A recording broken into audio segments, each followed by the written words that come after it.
now, a man with giant areolas, Mike Taylor.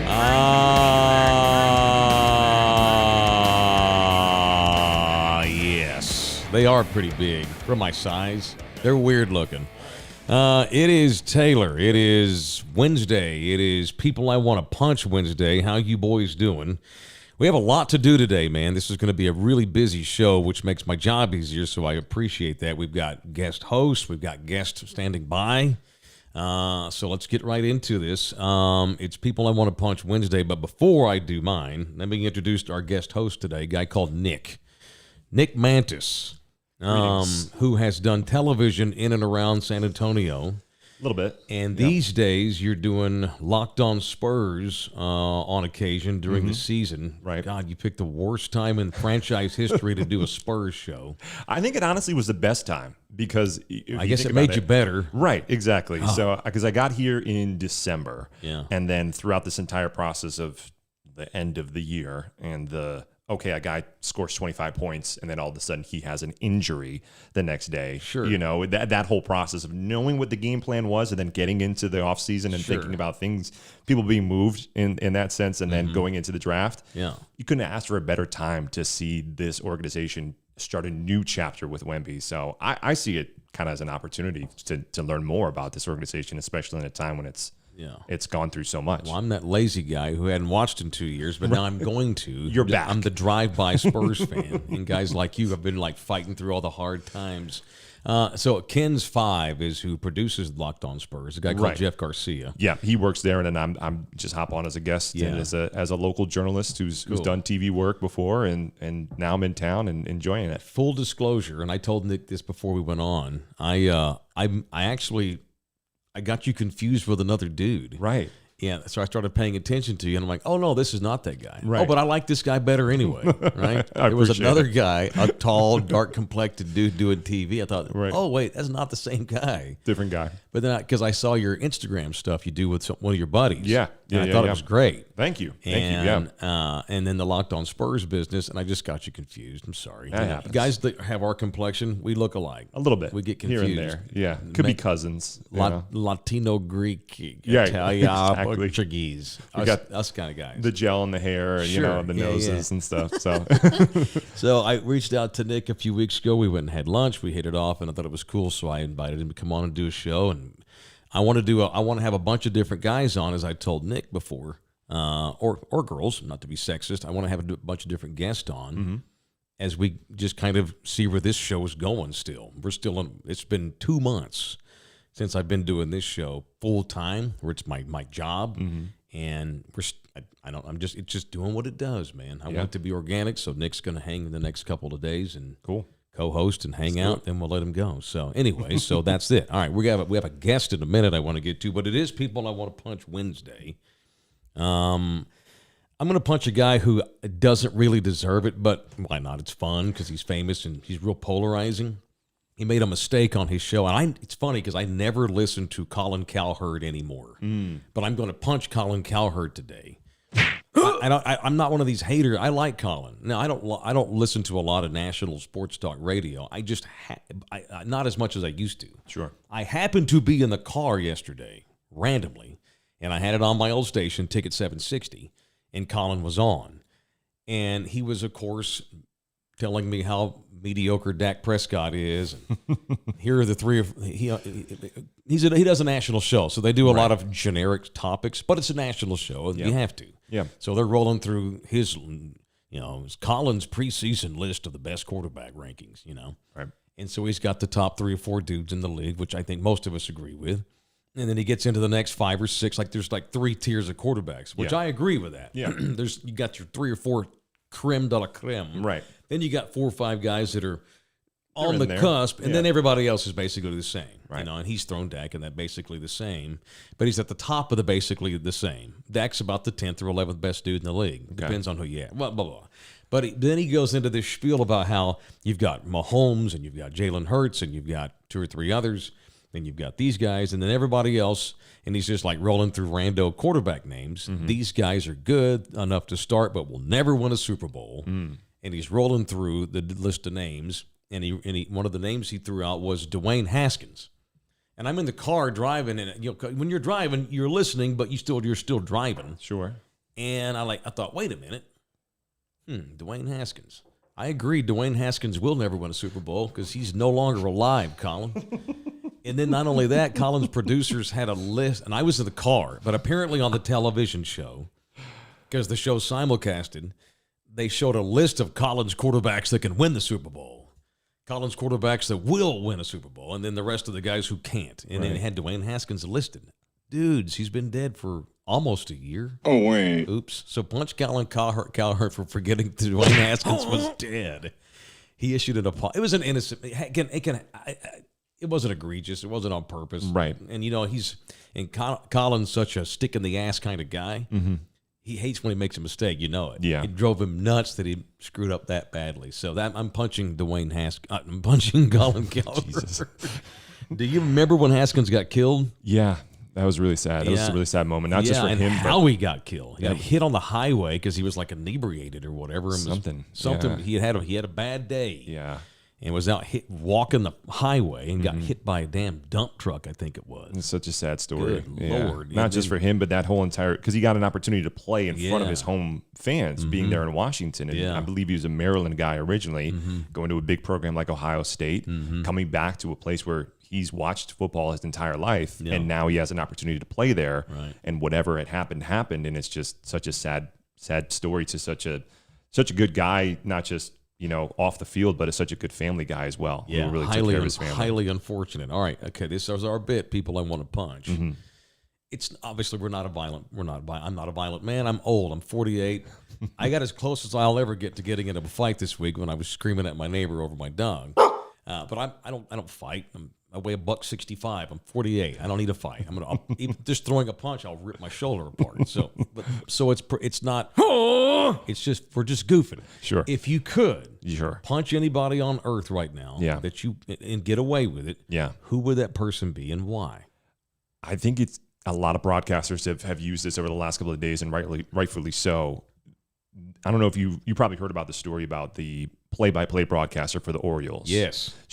Kevin Brown. Yeah. Young dude. Really good. Really good. Really detailed in what he does. Really fair in the way that he broadcasts, in the way in which he told the story and went off the graphic like Colin did. Went off the graphic that was produced by him, by his producers, his directors, everybody in the graphics team in the truck, everybody who made sure that he knew the details of what they wanted to present that day. There was a meeting that day. There had to have been. Because this is how TV works, right? You have a meeting that day saying these are the topics we're going to go through. By the way, here's this stat, because we all love little statistics and stuff. We haven't won a series in Tropicana Field in eons, and we need to detail this. So whoever it was in the management team, and I don't know if it was the Angelos, the owners of the Orioles, or whoever, who decided that was not okay for them to be fair and critical of the team, is who I want to punch. Cool. Because you have to have that. They suspended the kid. They suspended him indefinitely, and there's no other details as to why. And so all of us who work in broadcast, we keep on thinking to ourselves, we're like, there had to be something else. It couldn't have just been that. Because if it was just that is absolutely ridiculous for us to be in a world where you can just be critical of a team and the way in which they haven't had so much success as of late, and that's okay because they're the Cinderella team of this season as of right now. They're having such a great year. So this is something to be excited about. We haven't done this in a while. This is exciting. Instead of something we haven't done in a while, we should be ashamed of the way in which we haven't been competitive over the last 10 years or so. Right. I don't know if you saw the clip, Lawrence, of this guy, the Orioles guy. But it wasn't like he even like his I saw it, and I still don't know what he did wrong. It was good analysis. It wasn't like the Orioles have lost the last 16 series in Tampa Bay. They own the Orioles. Right. He simply said it was very professional. Exactly. It wasn't negative at all. Right. It was facts. It was numbers. And I would punch Peter Angelos. wait, is he alive? Is Peter Angelos still alive? I think he is. I believe he is. Okay. Yeah. I know the Angelos family still owns the Orioles. Right. They need to step in and unsuspend this guy. And they're getting crushed, rightfully so, all over the country. And in doing so, submit an apology. Yeah. Whoever it was, we overreact. We overreact. Exactly. Yeah, this wasn't like Tom Brenneman. The kid was doing regular game. Right. He probably couldn't even. He probably still can't believe it. Right. Almost it feels like they had a bone to pick with this guy. Right. And we're just looking to suspend him for something because it can't just be that. And other broadcasters around the country are saying, okay, you don't want Kevin Brown? There are plenty of other teams around the league who need somebody. Or there's guys who are retiring who are saying, I'm gone in 2 years or a year and a half. Give Kevin Brown my position. Sure. That's the level of just the camaraderie of broadcasters where we're like, we have to have an ability to say how we feel. You can't just be a fanboy for even if you are employed by the team. Sure. You have to be able to say, this is not the quality that they should be playing at, or this is not something they've done in a while. Yeah. And if you don't have that ability to say what's actually happening, to be able to state facts and stats that were on the graphic that was in front of him, then your credibility goes out the window. Because now you just became a cheerleader for the organization if you're not able to be critical in that way. Yeah, that's right. Move to Russia, go work for the state, and cover Russian hockey, and you can kiss their ass all you want. It's just it's crazy. It's to think outrageous. that And the Orioles are good, Right. finally. Right. And this is going to wind up being one of the lowlights of their year. It's unfortunate. All right. Yeah. Who are you punching today, Lawrence, and why? Before I punch someone, I just want to go further on what you were saying earlier. We don't want to incite violence. These are hypothetical punches or metaphorical punches. Oh, it must be a woman. No, I would like to punch Officer Maggie of the Castle Hills Police Department. Okay, so it is a woman. No, No. that's the last name. Oh, Yeah. Maggy? Is that how you spell it? I don't know. It's Officer on my Maggie. ticket, so I'll look at that Oh, for you. Yeah. What happened? Why are you punching this officer for simply pulling you over for you violating the law? You were in the wrong, were you not? Well, I had a out tail light. I was eating at our favorite traditional Mexican restaurant, Guajillos. Oh, see. Yeah, cool. And that just happens to be right on the edge of Castle Hills. And this guy got me coming out of the parking lot with an out tail light. But I knew my tail light was out. It's been out for a while. Yeah. Damn it. And if any Thunderdomers out there know a good mechanic shop, hit me up because I've tried replling the bulb, not that. Replace the socket, not that. Check the fuse. Fuse is good, so it's got to be like wiring or something. Yeah.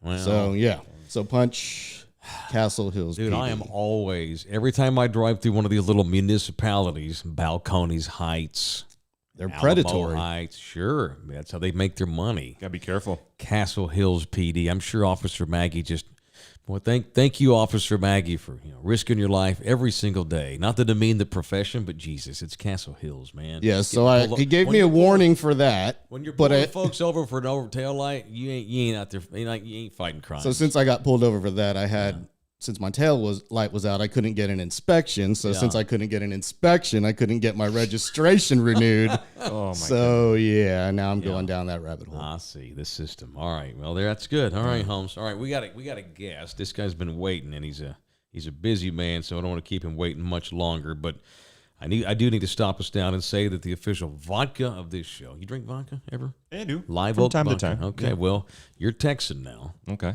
So you need to embrace the good things of the great state of Texas. Okay. That's how we say. That's how we take Texas, like an old 80-year-old man would say it. Live Oak Vodka in Beeville, which is near Corpus, Okay. is the official vodka of Thunderdome. These boys last year scored a 91 in the Ultimate Spirits Challenge of 2K22, and they got a 91, which is pretty good. Wow. And I drink vodka once a week probably, and when I go out, I normally drink vodka because I don't want to get too drunk. I don't want to drink 35 beers. Right. And so when I drink vodka, I like it just with a little club soda and lime. I don't want to put a bunch of juice in there or whatever, and so it's got to be decent vodka. So my vodka is Live Oak vodka. Thank you, boys. And by the way, I talked to the guy that runs the whole distillery.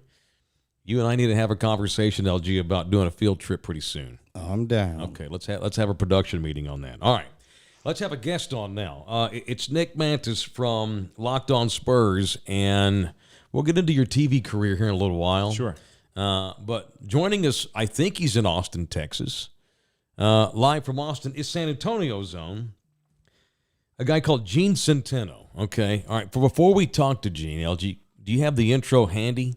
Yeah, I have Some it of handy. you boys that listen to this show every day may or may not have noticed the last couple of days our intro has gone like this. Oh, sorry, wrong one. Or that. Here. Okay. Very rocky.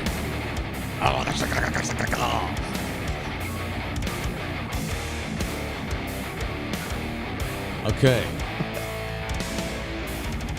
And now, a man with a head that matched the size of his areolas. Here's Mike. So you are looking, for those of you that are watching this show, you are looking or listening to a guy called Gene Centeno. He is a musician from San Antonio. He is do you call this composer? He composed our intro. He created our intro. He produced it. It is Gene Centeno, who also was a teaching assistant at the University of Texas. A man he's a badass jazz musician. That's how I knew about you. And so when LG told me that you had produced that, I thought, what the hell? He must have known some guys up in Austin that do metal and stuff. You did that on your own, but you're also a hip hop dude. You're just a freaking musician, Gene. Yeah, man. Music, man, is I'm into. I kind of just dabble in most areas of it, but I definitely have some focuses, some areas of concentration in it as well. So, dude, so I put out a call a few weeks ago to any bands in the area. Because we needed music. Because doing shit like this, you can't just run out of whatever. You can't just play a Megadeth song or a Coldplay song. You get your ass sued because we don't have any copyrights. Right. And so I just put out a note to, hey, if there's any local bands in town, musicians in town that just want to send us some beats, send us some tunes. And I had a bunch of bands send me tunes, which was great. I've got dudes in Hawaii sending me hip hop beats and stuff because that's awesome. Because as I do this show, especially when I don't have guys like you in the room and it's just me. Yeah. No one wants to hear some jackass just scream into a mic for an hour by himself without some sort of production value. Right. You got to have some bed music. Just like what I wanted, just some light. And we're still working on bed music too, for like when we're just talking about the Spurs or something. Just some light elevator music type shit. You know what I'm talking about. Bed tunes. Right. But what Gene sent was so good, and the style of what he sent was so good. That's now the new intro music, we don't want music like that for beds, but that's a perfect intro tune. So Gene, I appreciate it. Thank you, dude. That's really, really good. So how do you know LG? How did y'all have the same weed dealer or go to school together? How do you all know each other? I'm not gonna get too much into the weed that talk right here, but I'm goofing. No, man, I'm just kidding. Just joking. No, we go. Good shit. Now we go way back, man. Really, cool. My brother Carl is closer to LG's age, and so I think they were in the same grade together. But we all went to the same high school, and just kind of from the same area. So just knew into the same types of music, same group of friends, and just got together like that. And so what do you do up at UT? Yeah, so primarily I'm a doctoral jazz study student. So I play saxophone and then / teaching assistant. So I teach a few classes as well. And that's about it. I'm in my second year of the doctoral program and just man. It's getting there. I got one more year after this and then I can finally hang that up. Right, and you make records too. You record stuff like professionally.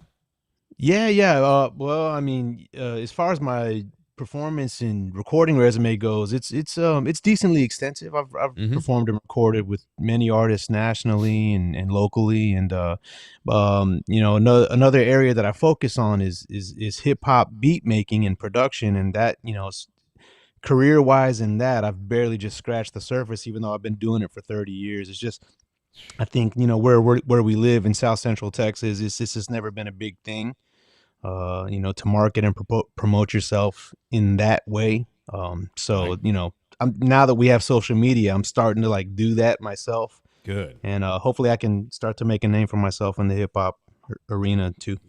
Yeah, dude. So you're typical humble musician. You don't want to brag too much. Dude, you've toured with fucking Prince. It's cool that I would brag about that. I have a T-shirt on every day that said I toured with Prince. I'd have a tattoo. Dude, tell me about touring with Prince. How did that come down, and what was that like? Yeah, so for I would say from about 06 to about 09, I did a lot of just one-offs with Prince in that 3 years right there. He was kind of he was going through a Latin phase at that time. So I was a member of the band Grupo Fantasma out of Austin, Texas. Big Latin band. I was going to get to that. Yeah. well, that's how it happened really. And so Prince's manager got in touch with our manager. Like, they got a hold of one of our albums and they really dug it. And all of a sudden we became Prince's backing band for a few years. And then I was a member of the horn section, obviously. So Prince would actually just pull the horn section and just have us sometimes and not the full band. And, got to work really closely with him for, for those 3 years. It was incredible. I still pinch myself because it feels unbelievable still. Did y'all go up to Paisley Park, or where'd you work with him? Live gigs or what? A couple of cats went to Paisley Park after I quit Grupo Fantasma. A couple guys got invited. I never made it to Paisley. I wanted to, but just didn't work out for me. But I did a lot of stuff in LA with him. I got this one story. This man, he hired us for, I think it was a Golden Globes after party. He throws crazy after parties. So he threw crazy after. And so he had a Golden Globes after party. I think this was like 06 or 07. I think 06. And it was at the top of this penthouse in this like crazy hotel in LA. And every celebrity who was hot at the time was so like Lindsay Lohan just got out of rehab that day and stumbled into the party. And I was like, oh, shit, look at that shit. And she was like lions, tigers, and bears with like a few of her friends and shit. Of course. Just shit that, man, I still pinch myself, seeing some of this shit. So, dude, so now you got a gray beard, you're teaching. That's how it works out for musicians. Yeah, absolutely. Well, okay, well, why on earth would you, have you listened to the show? I mean, have you heard, I know you know LG, so I'm so thankful that you decided to bless us with what you blessed us. I hope we don't. Do I need to come up and what do I need to do? I appreciate it. No, man. It's actually it's my pleasure, man. I've been a fan of Thunderdome since the Jim Bob days. Jeez, dude. And thank you. Man. I haven't listened to it steadily all the time. I always go kind of in and out of it. But you're doing stuff. It's cool. I get it. But no, man, huge fan of the show, man. Huge fan of you, and it's my pleasure to to help out in that respect. So I appreciate it. Well, here's the thing: I can't have Gene on and not play some of his tunes. Lawrence gets weirded out when we play music. Do we have your permission to play any more of your music? Yeah, definitely. Okay, that's it. Definitely, we good? We good? It's always words we're going to consider. Yeah, thanks for asking. Yeah, of course. Got to make sure. Okay, so direct from the artist. So what do you have a record coming out? LG slipped me a card and told me that. Okay. So this is an instrumental hip hop album that's coming out. It's actually a collection of beats I made back in 2020 when I was coming over my shitty, brutal battle with COVID. And so, when I was finally like able to move my body and actually move, the first thing I did was grab my MPC, right, my sampler, and start making beats. And this collection of beats is from that, and I'm finally getting around to putting it out. The album is called SARS, Samples and Raw Sounds. But yeah, this song is, I think Lawrence has Ludo pulled up, so it's just it's instrumental hip hop. Yeah, check it out. This is a tune called Ludo by Gene.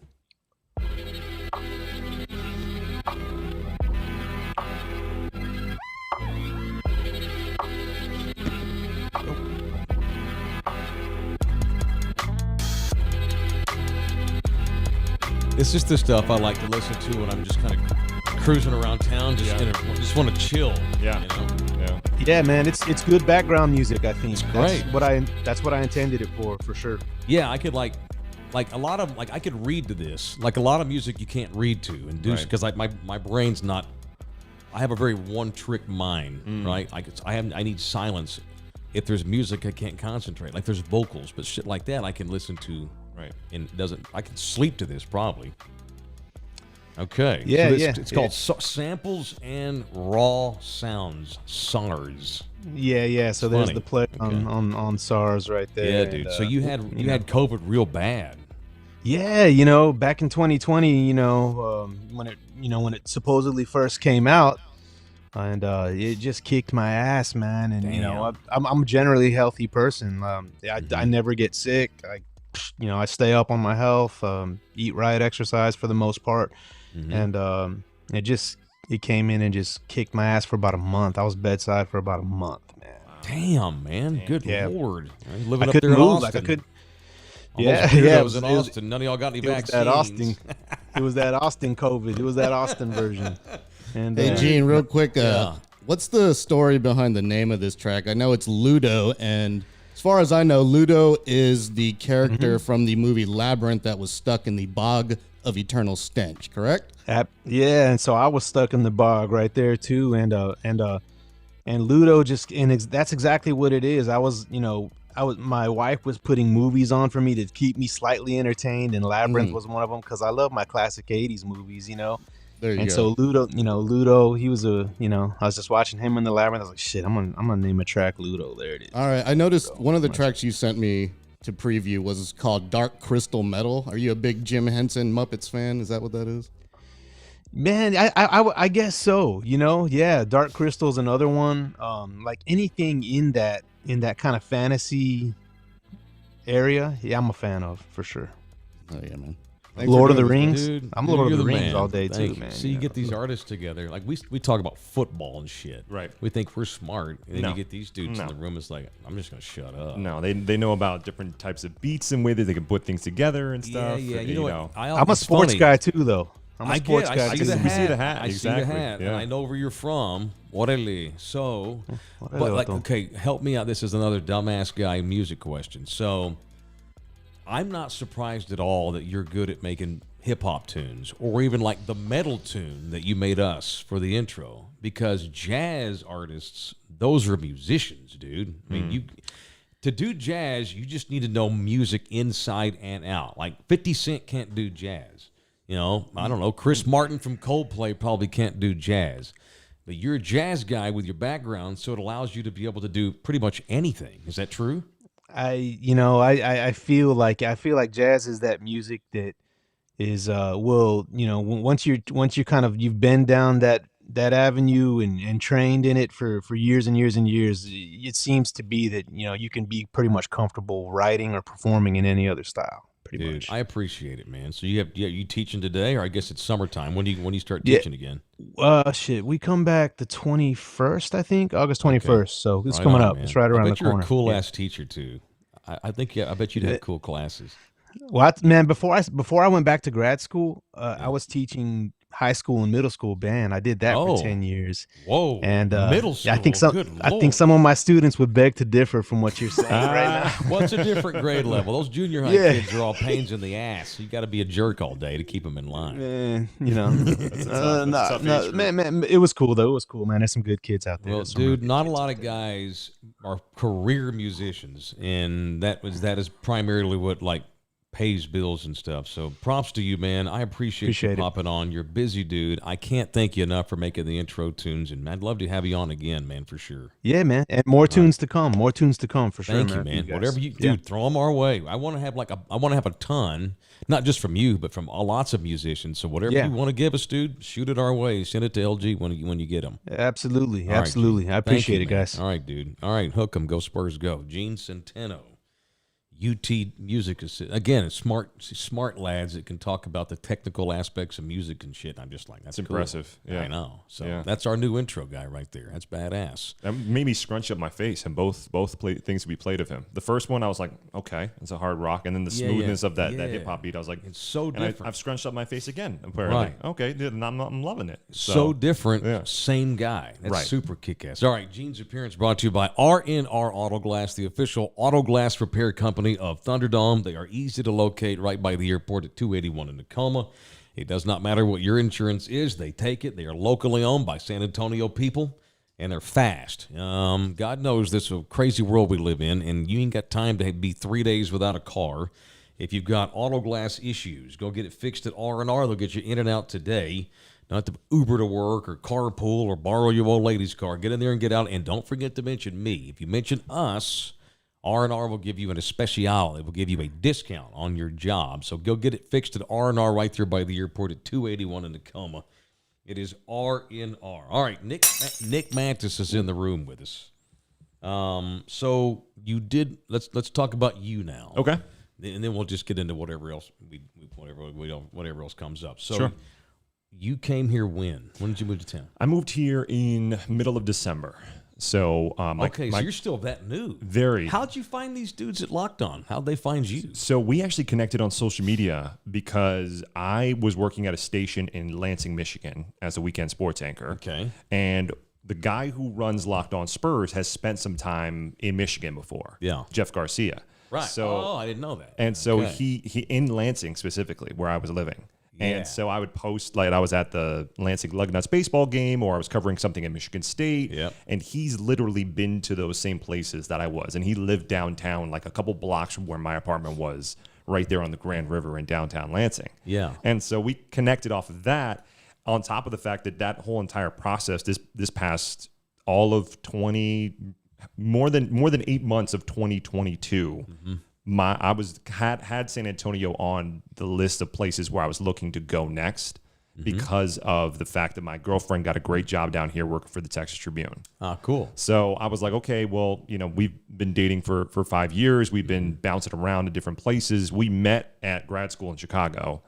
I get a job. My first job right out of school was in Abilene, Texas, West Texas high school football from Chicago. So huge culture shock. Where are going you from there. again? Right. Chicago, Detroit. Which one? Oh, hell, they're all the same. They're all cold up there, They're aren't all they? the same. And so then she got a job in D.C. Yeah. And then she was in Jerusalem for a little bit, then went to D.C., then wow. was in Puerto Rico, and then during the pandemic, we lived together in Michigan for a little bit. So we've both been bouncing around a whole bunch of places. Yeah. So it came to the point where I started thinking about, can I find something in Texas? Because as long as we live in Texas, we can be in the same spot. Yeah.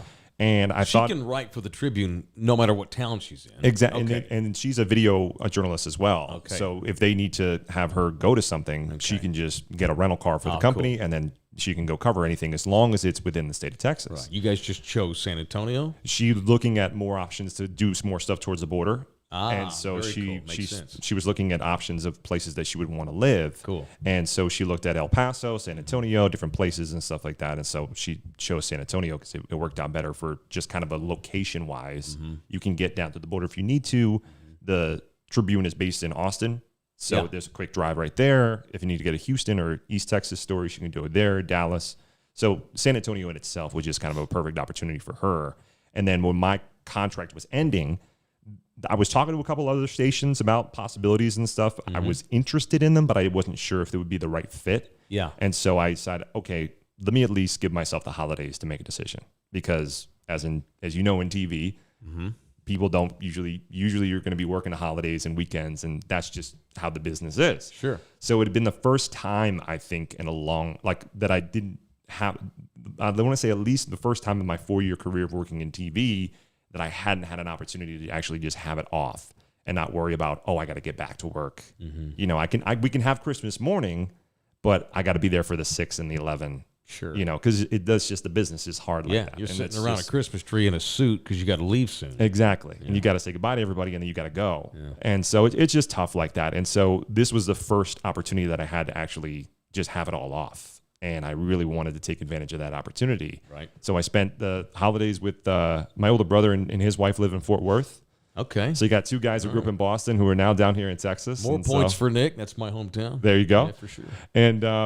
And so it's just been great the last couple of months of me being here, reaching out to different people about opportunities here in town, places where I could come in and help out, places where I could intern or just try to get some work in. And Jeff actually realized, he's like, you're in town, you're going to be around, would you want to hop on Locked On Spurs? I said, sure, absolutely. Just be a guest and share my knowledge of the Spurs and my fandom, not just my fandom from afar, but now that I'm in town. So I have a little bit more of a pulse of the city, getting to know more people here and how they feel about ways in which things are going. And then during the week when I'm not doing that, there's little odd jobs, or I've done a little bit of Lyft driving as well. So I'm picking up locals and talking to them about the Spurs, and then driving around this entire area and getting to know the area too. So it's just been a great culmination of just getting to know different people in this area. Are you guys going to stop moving for a little while? You rode through a whole shit ton of cities a minute ago. We did. You need some stability. And there's even more before that, because I grew up in Boston and then went to the University of Arizona. So where the hell are you from? I grew up in Brookline. Up in Boston. Brookline, Massachusetts, right next to Boston. Went to school in Chicago. Went to undergrad in Arizona. Oh, Jesus. Okay. Yeah. So then got an internship as a strength and conditioning coach in San Francisco. Time out. Strength and conditioning coach. Yes, sir. Football? I worked with a football team at Arizona. Yep. And then I worked with mainly the basketball and I think it was soccer teams. And then when I was in San Francisco, the main sports were basketball and volleyball. Okay. So those were the teams. What school in Arizona? I was at the University of Arizona. University of? Yeah. Okay. Yeah. So I got an opportunity to work with some great athletes on the basketball team. Guy who just won in the NBA Finals, Aaron Gordon. Yeah. The power forward for the Nuggets. He was one of my athletes that I worked with at You Arizona. taped his ankles? No, I was doing the other thing. I was spotting him when he was benching. Your strength and conditioning. In the weight room. Working out. Yeah. So you can tell I don't work out much. So you're working on your television career. How the hell do you wind up over in the gym with a football team? So it's flipped. So I started out as a strength and conditioning coach. Oh. And my passion for sports came from, I was at Arizona and I was playing lacrosse at the University of Arizona. As a Northeast kid, I was having time of my life playing for the club team out there. Okay. And I realized as I was doing that, I was having more fun when we had lifting than I was playing the sport. Okay. That might have been a culmination of the coaches we had at the time. It was just a rough experience at the moment. But at the same time, I was having so much fun when it was like, let's get in there and throw some weight around. And I was loving it. I was enjoying it. And the exercise of it, I really loved it a lot. Sure. And so I then took that into an internship with the Arizona football team. And I started working for the football team. And then that transitioned to me getting to work with other teams at Arizona. Right. What year was this? This was 2009 is when I first started interning. Oh, okay. So before Kevin Sumlin was at Arizona for that 1 year or whatever. Exactly. It was. Okay. This is the Stoops era. This is the Rob Gronkowski, Nick Foles era. Okay. Wow, so this was a good time where we were playing for some bigger bowl games, if you will. Foot-long Foles. Exactly. No comment on that. But I will say these damn TV guys. It's hard to get y'all to open up. I understand. No, we got it. We got it. I'm sorry. Keep no, going. you're fine. You're fine. And so when after I graduated, I got an internship with the University of San Francisco as a strength coach. Bill Russell's alma mater. And he said they got his plaque up there and everything. Yeah, and so cool. the Don's on top of the hill, and that whole university is a beautiful area and great coaching staff. Was able to get some great work in. Yeah. And then during my time that I was there, I was just picking up little side jobs, and a family friend said, "Hey, do you want to come hold a parabolic microphone on the sideline for a Stanford football game? You know, that big old round plastic thing you see those guys." Mm-hmm. And that got me into, just kind of getting into the TV business. Mm-hmm. That led to me, and that was for the Pac-12 network. Mm-hmm. And that got me into doing more work for them. And that I built that into me networking with a lot of people and reaching out to a lot of people and getting into the network headquarters themselves in downtown San Francisco. Yeah. Then I worked my way into being not only I started out with just getting people's lunches and stuff. Just, I still know the anchors' favorite lunches that they have. Right. What the hell is your degree in? My degree's in pretty much a kinesiology. Okay. Thus the strength and conditioning stuff. Exactly. Then you got the damn media bug. And then what's with all you broadcasters and kinesiology? I have a seriously. Do you? Okay. I do. You really? Okay. What the hell? And it's part of the thing, part of the deal. We just love we love the intricacies of it, I guess. And that just builds into our love for sports and that. I started off as wanting to do radio. Okay. And then thought, fuck, I'm not going to get a job doing this. What are the odds I actually get a job where I'm actually going to be able to afford to live and have a family and do radio? What are the odds? And so I switched my major and I went and got a kines degree. Wow. I was one semester from taking a teaching job at Plano East High School in the Metro Sex area of North Texas. Yeah. When I got a radio job. Wow. I was doing college radio. Yeah. Right? I sound like my father. I got this from him, so I'm doing college radio, but I'm working on a kines degree. And I'm a history minor. I was going to go teach and coach. I was going to be generic high school football, baseball. Get her done. Sure. Yeah. I was going to be at Abilene. Welcome. Who the hell? Where are you from again? Right, exactly. Shit. We got to get him out of here. He's not going to write anything worth a damn.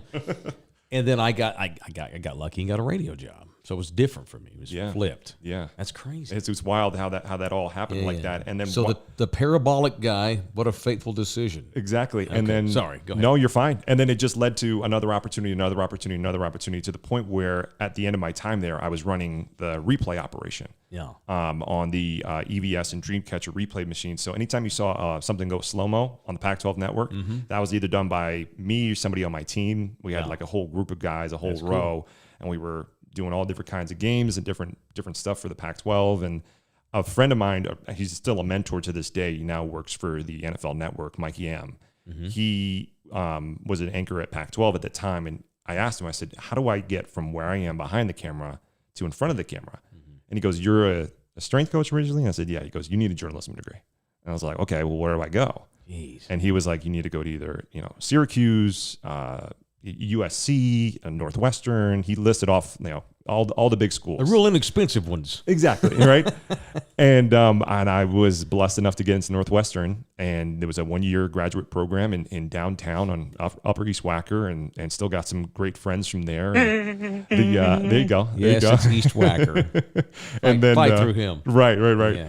And then the guys that I still that I do now do that fun thing on my Instagram and my TikTok and stuff. Darren Zaslow, he's now a broadcaster in Pittsburgh. Okay. He and I met at grad school. Yeah. I also met my girlfriend at Northwestern as well. So I have great connections from there, and so that's what launched me into learning from some incredible people like ESPN's J.A. Adonde he runs our sports media program at Northwestern. Okay, cool. And so learning from him and then going from there to Abilene and having a wonderful time there at K-Texas and the wonderful people of West Texas. Yeah, we're just goofing on Abilene. No, exactly. For good reasons, though. No, exactly. One of my favorite lines from somebody in Abilene was this older woman. I believe she was a grandmother of one of the athletes I was interviewing.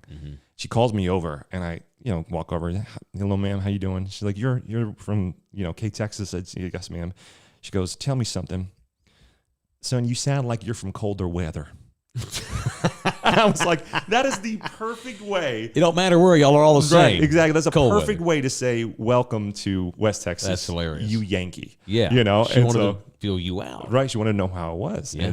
And then another women's basketball coach at Wiley High School, when I first got there, Wiley. he goes, why did you want to come to Abilene? Tell me why you wanted to come to Abilene. God. And I go, I'm really excited about the opportunity. I've heard so much about West Texas and this and that and doing the whole deal.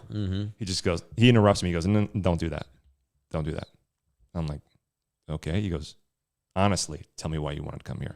I'm like, I needed a job. Yeah. I got like student loans and stuff. So I needed a job in TV. He goes, thank you. He goes, that's how we do things down here in West Texas. We're real honest and real with each other. And I was like, God. Okay. All right. Good to know. You know what? That's such bullshit. Everybody wants to be honest, and no one wants to be bullshitted. People in Brooklyn, New York don't want to be bullshitted. People in San Francisco don't want to be. It's just him. It's his way because you're different.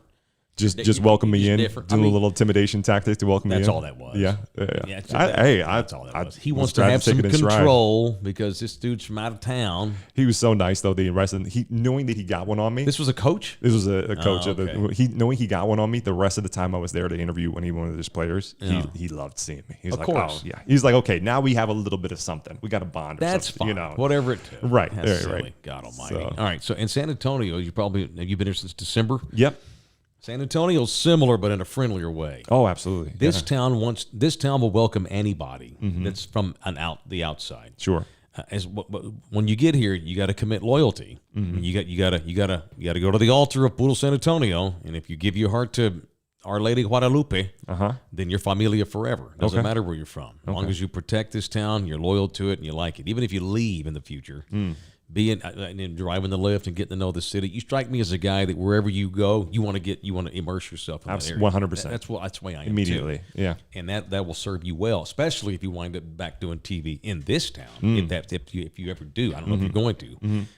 And that like my boy over at Ken's, who we had on last year, Drew P. Waybos, Nate Ryan. Oh, he's great. A good dude, and he'd never been here, but they love him because you have to immerse yourself in the community, whether it's Abilene, San Antonio, or New York. And we're no different. And I'm a huge fan of the way in which he's just so relaxed in the way that he broadcasts. Dude, Nate? Yeah, I haven't met him yet. I think I've seen him downtown a couple times when I'm walking my dogs.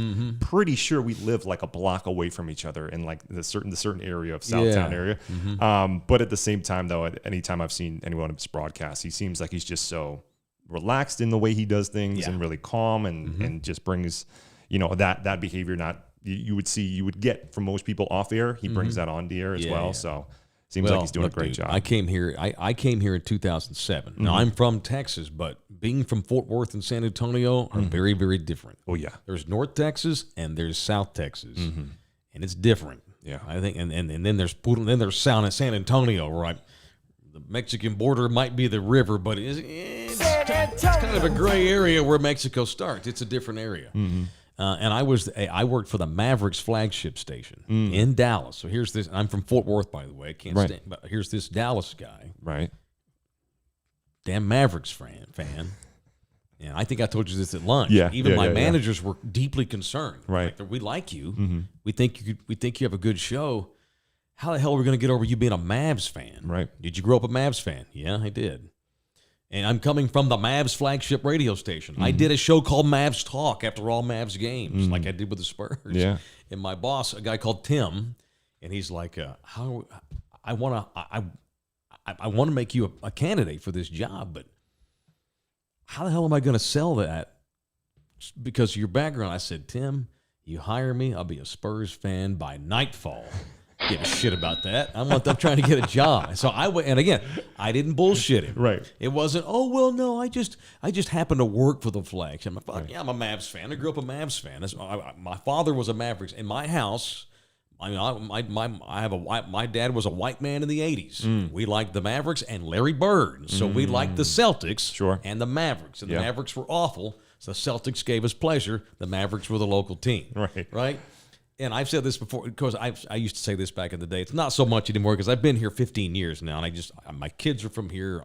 I love this town. I am a San Antonian, but there was a time where I was just trying to get jobs. Yeah, and there, 2, 3, 4 years even living here, I would tell my listeners on the air, I love you guys, and I'm a Cowboy fan, by birth. But if I get hired to go work for WIP in Philadelphia, fly Eagles fly, motherfucker. I got kids. I don't give a shit. We got to feed them. That's right. And they're growing. The Cowboys are owned by a guy from Arkansas. Right. At the time it was Romo. I mean, the fucking quarterback's from Wisconsin. I don't want to hear about all this loyalty shit, Right. But this town, if you get loyal and you adopt San Antonio all the way, they'll love you forever. I got 4 kids to feed. So I know I do. I did. So that's all. However long you're here, I don't know how long you're going to be here. It sounds like you want to have some roots. Yeah, absolutely. I can't think of a better place to have them, honestly. From a Dallas transplant. Right.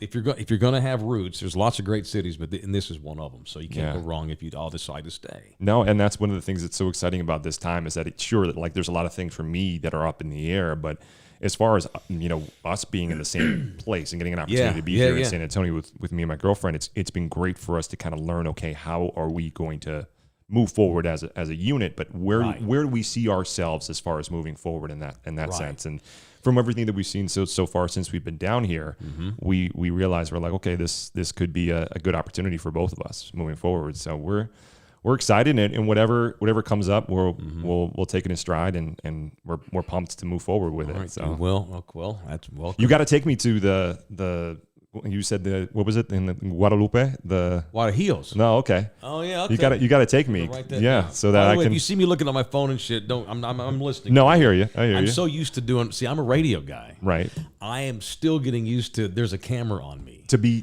presentable in that way. Yeah. Just your posture. And I slump. This is for years doing radio with no camera. I'm slumped. Microphone in front of you. I may have a candy bar in a hand. Hello, everyone. How are you this evening? Well, it's an audio medium. Right. You have to.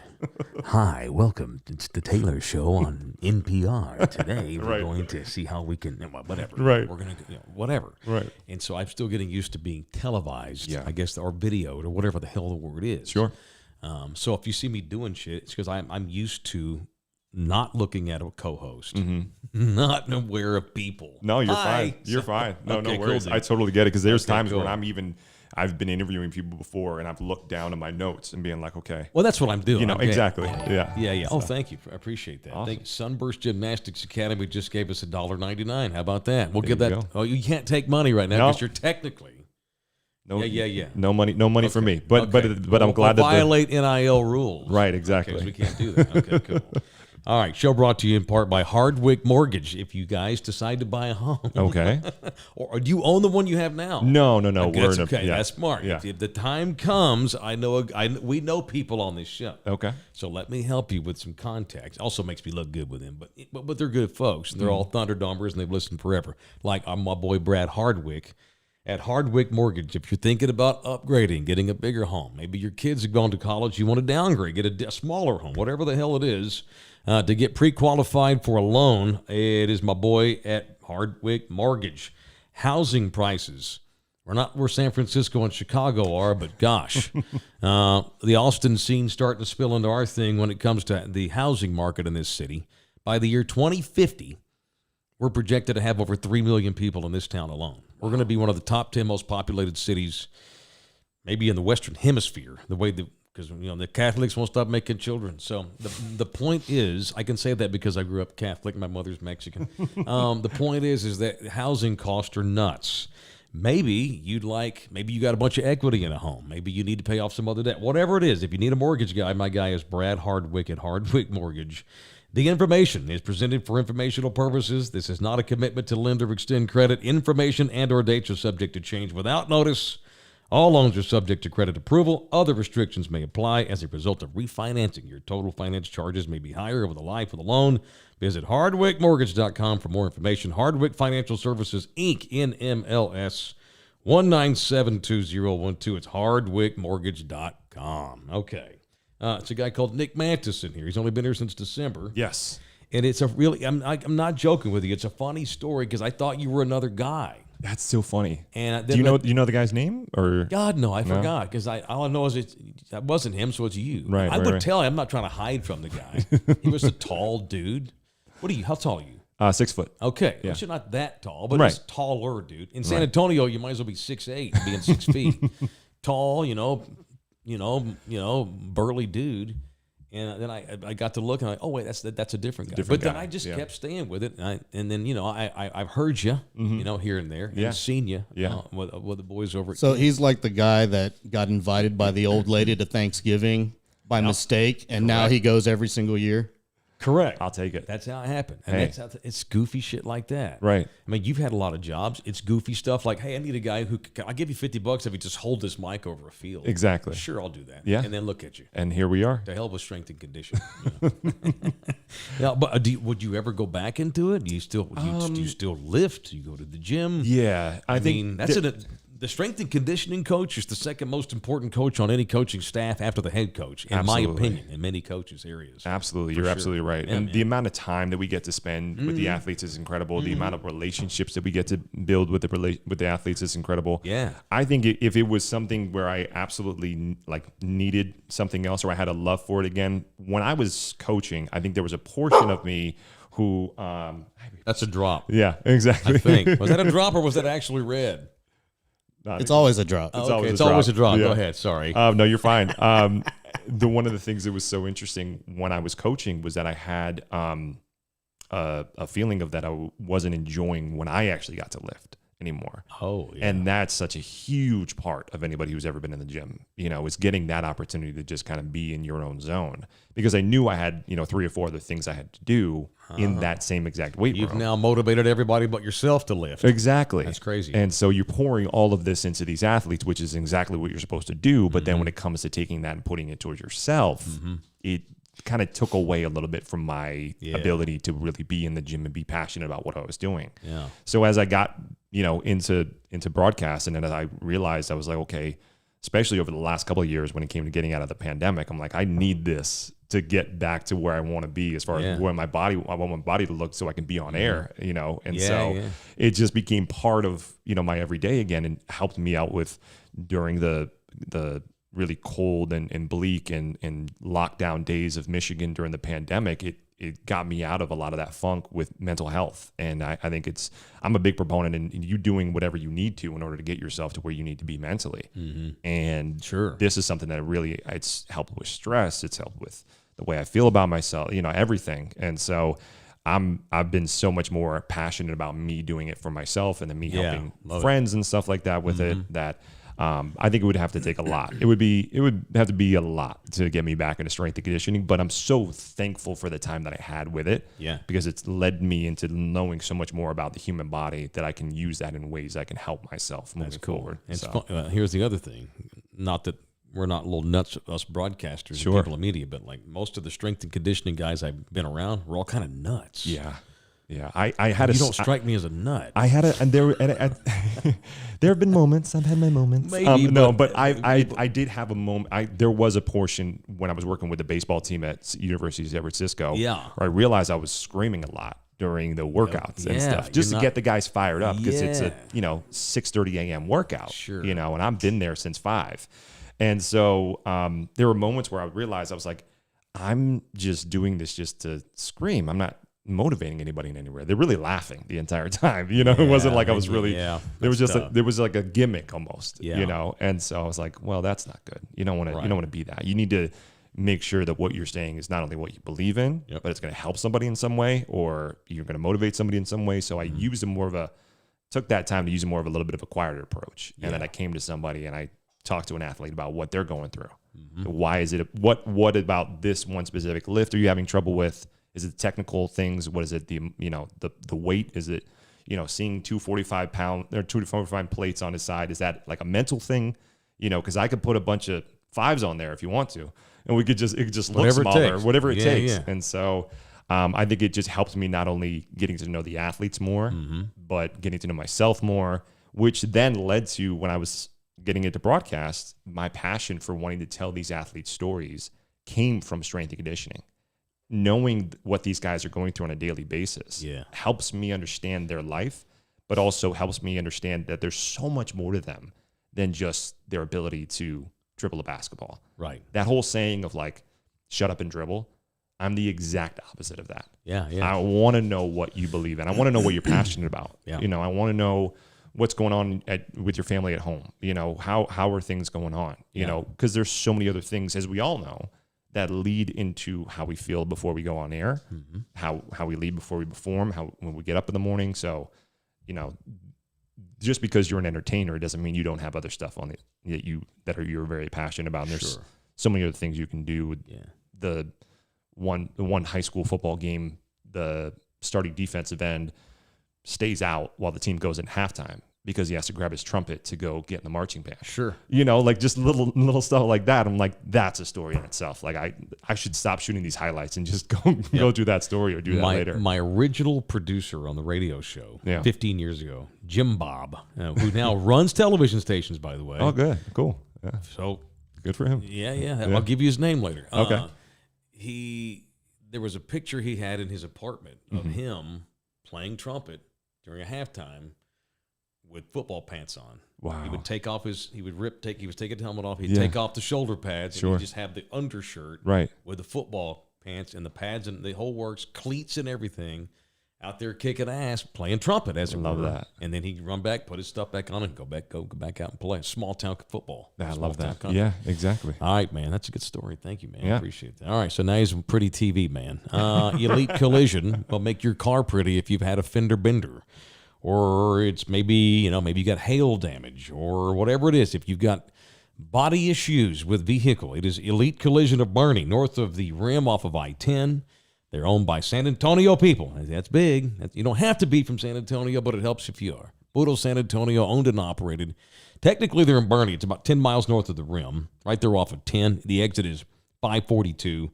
Mention us, all right? They want to hear from you. It is the official collision center of Taylor and Thunderdome, EliteCollisionOfBoerne.com. When your car gets beat, call Elite. All right, let's go over a few punches from people. Randall punched Zach Martin. The son of a bitch is giving me anxiety. Just show up, man. You already have millions of dollars. That's a tough one because he's a stud, but he plays right guard.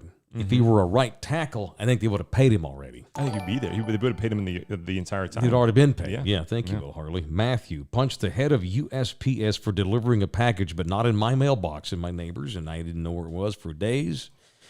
It's tough. It happens. Carmen punched the idiots at DoorDash for stealing my money from my cash account multiple times. One that never received an order. Carmen, you got to get to the bottom of that. They shouldn't be able to do that. I order food all the time. How are your neighbors? You like your neighbors? Yeah. That's a cool little hip area you live in. Everybody's pretty cool, I'm sure. Yeah. Is it like an apartment complex? You packed in? Yeah, I'm in an apartment complex. What's your address? Yeah, what street do you live on? I'm on. I need your hubcap license 123 Not Telling You Avenue. Draco, I want to punch a coworker. The son of a bitch is a micromanager, and it affects everybody on the job. Well, I think I'd rather have a micromanager than a lazy bastard who didn't do nothing. But I get where that would. I understand. I used to have a program director that would come in during the show and literally chew me out over content during commercial breaks. Dude, I love you. You got to get out of here. You can't do that while I'm on the air. You're going to screw my momentum up. You're going to mess my head up. When the show's over, chew me out all you want. We'll talk about it. You can't come in here and do that during the segment. Reminded me of that. Frankie, I want to punch the Shell gas station off Florida Street. That's probably now somewhere near you for not having any more Natty Light or Lone Star. It's 7 a.m. Come on, man. Hey, man, you boys down in the inner city, y'all buy Natty Light. Lone Star. Y'all buy Lone Star, man. He said it's 7 a.m. Yeah. Okay, he's just doing dumbass things. And I want to punch idiots who can't drive through parking lots. There are painted arrows on the road to show you which way to go. No one's got parking lot etiquette. You know how that is. The worst is the asshole who will park across 2 lanes. A guy's got his truck, probably from Abilene. You never know. He's going to cross 2 lanes because I don't want anybody messing up my truck, Hey, and there have been times where I've been at high schools in the surrounding Abilene area, and I wonder where the team is because I'm not really seeing. I saw a couple cars in the parking lot. Yeah. All of a sudden, 15 trucks pull up. I'm like, well, there's the team. There's and like the big ones that park in front. There's the offensive line. Yeah. And there's like each kid on the offensive line parked his truck in the line, like the center parked in the middle, right, and then the guards parked beside him, and then the tackle. It was like they had to be in formation in order to be parked in that way. They're brought up a certain way up here in West Texas. I respect them and love them for it. All right, dude. All right. Gene Centeno's in here with the punch via text. Oh, what's up, Gene? Okay. He says, by the way, I want to punch Brad Jones, the contractor who was fixing my house from the winter storm flood we had, and he ran off on the job with the money. Whoa. Yikes. Well, I'm working on a lawyer for a sponsor. Tell Gene I'll give him his number if we wind up striking the deal with his potential law firm. Yeah. It made my first customer make me look good with a new client. There you go. All right, that's it. We're done, man. Appreciate Gene for popping on. Yeah. And appreciate him for making the intro. Thank you, dude. I appreciate it very much. It's been my pleasure. So Nick's going to come back tomorrow and do another show because you got nothing else to do. Spurs aren't playing.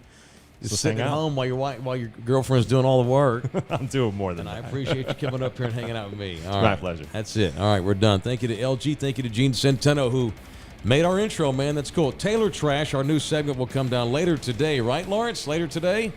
Possibly. Most likely. Definitely. Most likely. Definitely. Yeah, definitely. We have a new segment called Taylor Trash that we launch in addition to this show. That's exciting. It's got a sponsor. There we go. I have to do it. Let's roll. Right, thank God. All right, it's a good problem to have. Love you all hard. See you later.